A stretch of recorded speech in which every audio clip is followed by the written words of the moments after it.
sword fight, fight, fight. Monkey sword fight, fight, fight. Monkey sword fight, fight, fight. Monkey sword fight, fight, fight. Monkey.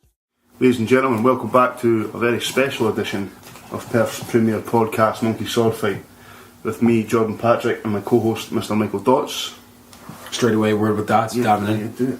Speak in such a way that others love to listen to you. Listen in such a way that others love to speak to you. Ooh, There you go. Just live your life back. You got two ears and Use one it. mouth for a reason.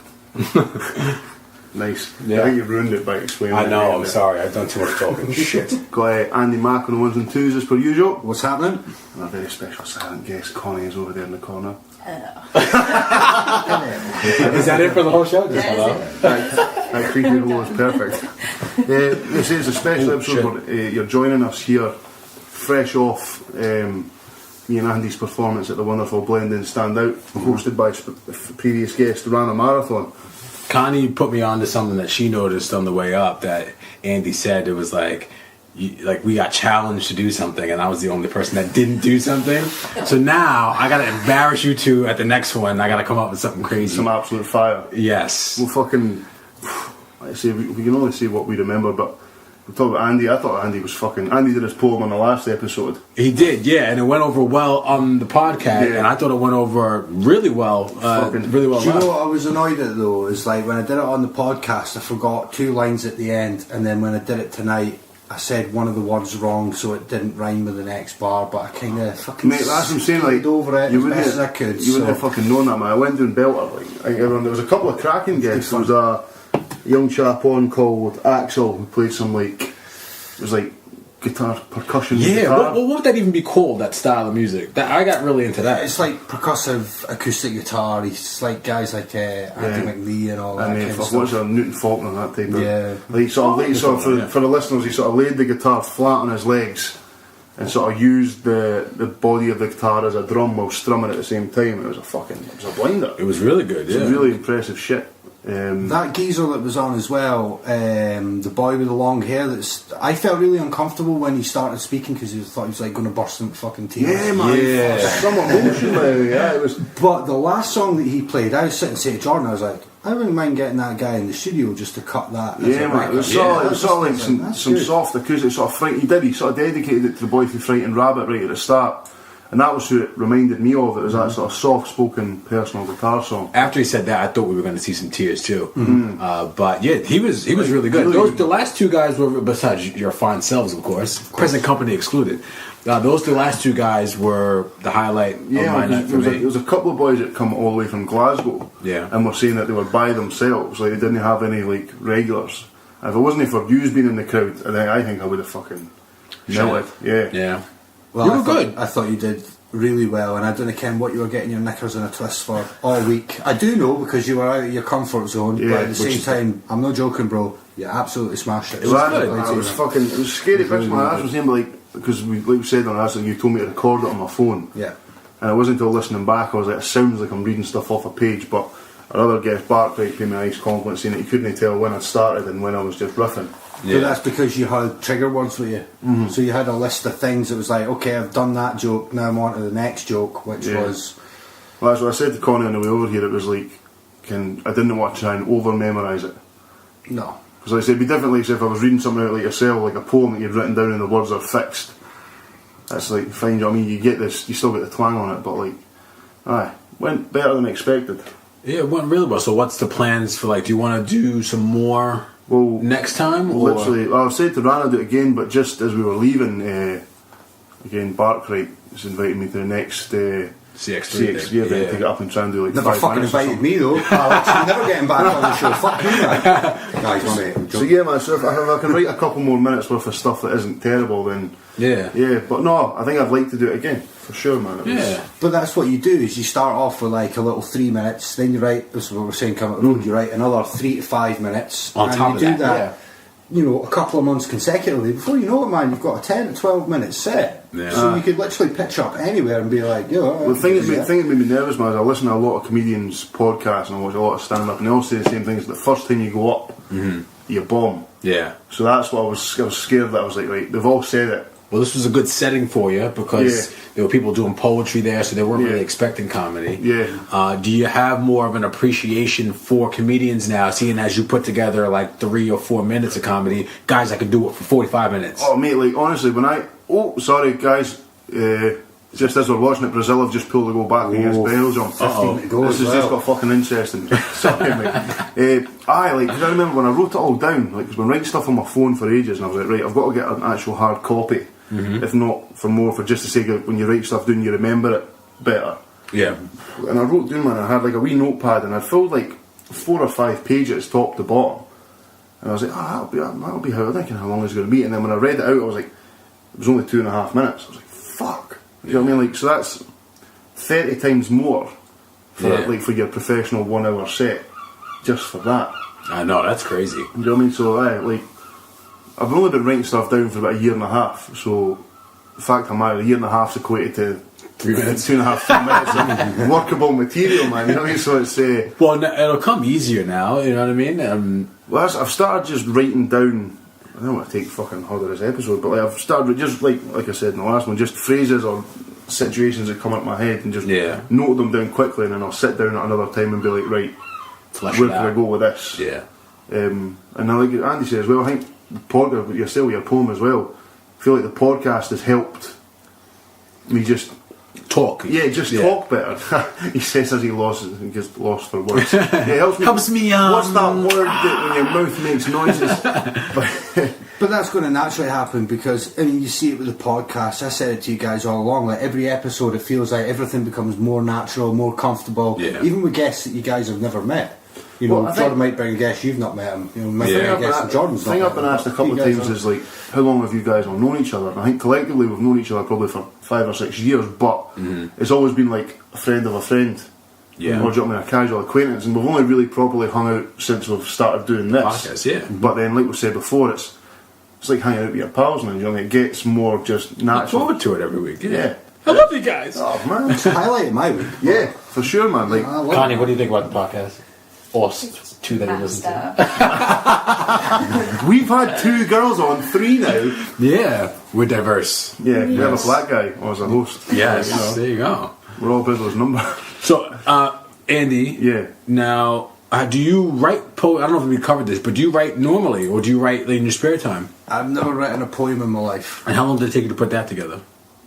10, 15 minutes. Did Block write it for you, to be honest? No. But this is the thing, is like, I've written songs all my life. So that was, when Rana's saying, oh, you could do a poem, I'm sitting going, yeah, of course I could do a poem. Because I've written songs and all that all my life. So songs are based around rhymes. Yeah. So it's just like, what the fuck goes on in my life that I could talk about the way that I talk about stuff that, you know, I could convey something that comes across half decent for a couple of minutes. That's what I was going to ask you, because like, you've seen like Rana and Barkrite, and the way they performed, like knowing them personally, that's how they speak. That's how they are. Yeah. So, you know what I mean? It's like I said, when I was writing my stuff, did you find it more difficult to go from writing a song? Because I'd imagine you're probably, when you're writing a song, you're already thinking, right, I've got this down, what do I do next? So was it weird having to just focus directly on the words? I think that the different thing about writing the songs is that when you're writing songs, you're trying to condense, say, that poem into 3 verses of 4 lines each. Yeah. So you've got to be more specific about what you choose to write about, whereas a poem you could be far more freeform and you can write about a lot more, whereas with the music you're kind of stuck to, well, the verse is only 16 bars long, so if you've got 18 bars of vocals, you're fucked. Yeah. Do you know what I mean? Yeah. So did it take a bit of pressure off when you knew you didn't have to worry about arrangements or instruments or fucking changes, because all you're thinking about was the actual pen, words? paper. Dude, I was just more than anything, I was just like well up for the challenge. It was more for me, like, I just wanted to prove to myself that I could go out there, write a poem that was semi-engaging, do you know what I mean? And then be able to go up and deliver it, and for folk to go, that was alright, nice one, mate. Yeah, that was I my think goal. that the reason why a lot of people responded to yours was because there was an experience that everyone had. Everyone has seen someone who is a junkie, a Jake Paul, or an alkie in your neighborhood, and you're like, come on, bro, get it together. Yeah, this is blue, sick of your shit. We've seen the exact guy when we were having a tab earlier. There was a guy sitting, he walked past, and it's him. What was arguably a really nice tracksuit though, but however, he was fuck, sorry. He was checking the parking machine for change, and then he walked 10 steps, and he was like blinded by the sun. 1 step, 2 step. Made it to the bin and then was looking in the flag at the top of the bin and I was like, that's the fucking boy for Andy's poem there. No, but it's true, it was based on a true story. There is a geezer that lives on my street who just cuts about at the front just drinking his cans of cider and that, and he's always noising up this old woman that's doing her garden, and he actually chases cars up and down the road. Is he a dog? Dude, honestly, there have been times I've come in and then spun down at the bottom of Valentine Place to turn my car and come back and park Got it. to bleep at your street address.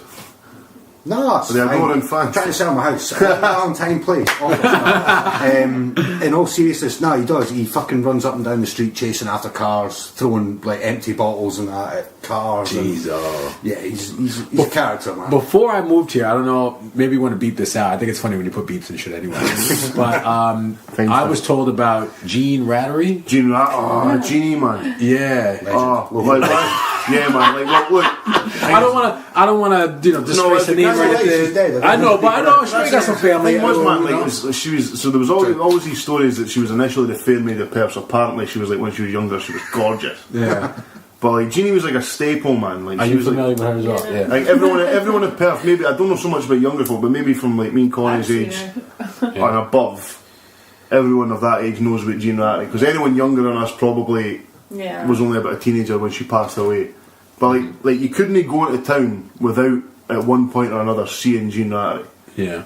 So, R.I.P. Rest in peace to Jean. I think it's interesting that you've obviously got Mike and myself who are both not from Perth, but yet we still know who she is. We know She about died her, like fucking 10 years ago. It wasn't even here. This probably would have been just before I moved here, yeah. So, But actually, I want to say on something else is probably a bit personal, but for me, just to get this out there, because I'm thinking about it, like since like we've talked about in the mental health episodes, I've been seeking help for issues outside of things we've discussed, and it's really worked. And I think if it wasn't for the help I've had and received and the support I've had from people around me, I would never have tried something like this. oh, that's good to hear. So on a real level, like, and just to follow up we had in the episode with Andy, if you do need help, go out and get it, because as a proven point, it's like it makes such a difference to just the way you react to every different situation. Yeah. So, and for those who are struggling, if there's something you want to fucking try, go out and try it. Go out and try it. Yeah, I feel super guilty that I didn't do it, and I will definitely do it next month.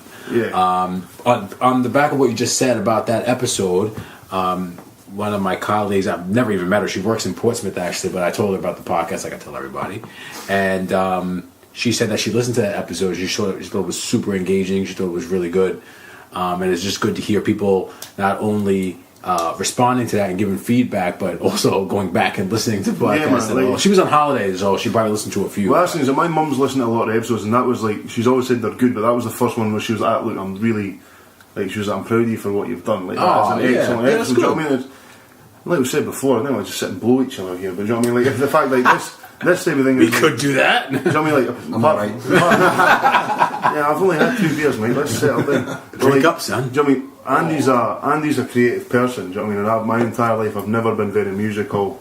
I'm not very talented at singing, but like, I don't know what you're saying, like, but this that we've started with the podcast, like, I feel like this is something we're good at. Yeah. Like, the feedback I've had anyway so far has been immensely positive. And give yourself a bit more credit, because you need to be creative with the podcast, because you need to come up with ideas for things you guys want to do, ideas Weekly. Yeah, no weeks off. Yeah, man, but it's like it's a buzz. Like, I think we really enjoy doing it, and like we started to challenge ourselves. I mean, I was a bit nervous when we first started doing it, like telling people about it. Yeah, I was too. Because like people in Perth are notorious for not really trying anything. Yeah. So, and I think that we've said it on the podcast. I think we said it a couple of times when when Brandon was on. And both the Badlands guys were on, kind of bashing Perth for not being as accepting. But I think a lot of, at least our friends, have been accepting of this and have given it a shot. People who may not necessarily listen to podcasts. Yeah, my last thing was like you say, Andy's been performing for years, man. Like, but I've been told for years. Quite funny. Yeah. So it was fucking. I don't know who's telling me that after lying. But, you know what I mean? I've told you that before, bro. Thanks, man. But, like, it's good to get out and do something. So I would, like, honestly, just off the back of this, man, if there's anything you want to try, even if you're shite at it, fucking give it a bash. Dive in. Hell yeah. I had a fucking grand old time. Big shout out to Rana as well, because her poem was fucking ferocious. Yeah. Oh, Rana's really good, man. It's like, because I've done her EP and that. just all our poems are. And in fact, you know what's funny? Just touching on Rana, was when I actually wrote my poem in that, I did feel at times, I was like, I feel like this is heavily influenced by her. Yeah. Because I've done so much work with her, and you know, her style and the way she delivers things and the way she writes as well. It's clearly rubbed off on me. So yeah, big up Rana. I'm sure we've touched on it before that, man. Like, everyone's imitating someone, but not imitating. But the fact is that if you had no influences, you'd have nothing to base what you want to do on. So even when you're trying something original, you're basing it, you're interpreting what someone else has done, but you're doing it the way you would do it. This is what I said on this episode. Just like I think I said, you make me want to do it, and this is what happens. Like when I saw Michael Jordan play basketball, I wanted to play basketball. He made it look so easy and effortless that I wanted to do it, and then I realized that I was terrible at it. That's why I went back to football training, man. Because the World Cup, I was watching it, and it's I watch. Those are the greats. Yeah, but if I'm coaching or something on Saturday, I miss a lot of football through the year, like sort of domestic football. So the World Cup's been on like every night, and I've been able to watch football, and I was like, fuck, I really love this game. So I wanted to go back and start playing it. Do you know what I mean? So it's like, just get out there. On that too, like I found, I don't know if you guys have used or read on Medium. Medium is just kind of like, it's not really like a social media thing, but it's like you can blog and just write whatever size, whatever. People can clap and give you props, whatever. So I basically wanted to put something together about how I started following football, how I started watching football. So starting from when I first moved here and I didn't really like it, to who's the Planet of the Apes guy that scored the goal that I liked? Gareth Bale. Gareth Bale, yeah. Harsh but fair. I was like, if this is a black guy, is that racist? It's a technicality, I can get away with it. So all the way to the Gareth Bale thing, and then everything kind of like my love for, because I think I love you, soccer. And my love for soccer is just kind of maturing in such a short period of time, you know what I mean? So it's like, look out for that, folks. I imagine it as well, it's the same with American football, but if it's a sport you're brought up on, there's going to be amazing games. So even for American football, you get games that are like super high scoring, like the last Super Bowl, there's fucking all these Hail Mary passes, but then you'll get one game where it's like 8-0 and it's been a run game all day and the D-line's playing really well. So like, to get into football, you've got to see a run of really exciting matches, which this World Cup has had. Yeah. To appreciate the games like that. If you're coming from a high score, especially in America where there's no draws, do you know what I mean? Like, you play to overtime. There's always a winner. That shit, That's why I would love it if that was the case in fucking football. I would love it if there was always a winner, extra time. Or the one thing I miss is fucking golden goal. I didn't miss the golden goal just for the reason that when they played with golden goal and silver goals, that teams became so defensive because they were frightened of losing a goal that they wouldn't actually go out to try and score golden one. goal in that? Well, I think they do that in MLS now. Well, that's how it was used. So it was like, because what was the one? It was the Japan. Was it Japan and South Korea? World Cup 2002. They had golden goal. They had it in France 98. The Korea not beat Italy, or they beat a big team on golden goal. Nice, and it was exciting. Explain it, because I don't know it. So basically what it is like, so they'd play, if it was a knockout game like this and it finished 0-0, it would go to extra time as normal. However, if one team scored a winning goal, that was game over. Basically next goal the winner. It was like overtime. It's like overtime, and then I like that. But you can imagine teams then go, well, we don't want to concede. So keep away. We've got a better chance We've got a better chance at penalties. But there's arguments for and against, but I reckon you've been lucky if you're trying to get into football, soccer. This has been the World Cup to watch. Because there's been some World Cups. What was it? Was it South Africa where they had the new ball?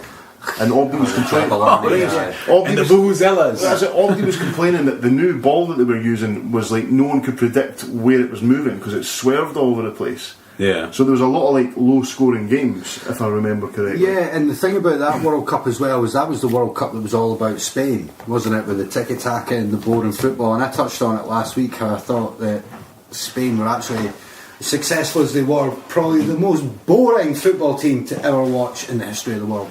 Really? Yeah. Why is that though?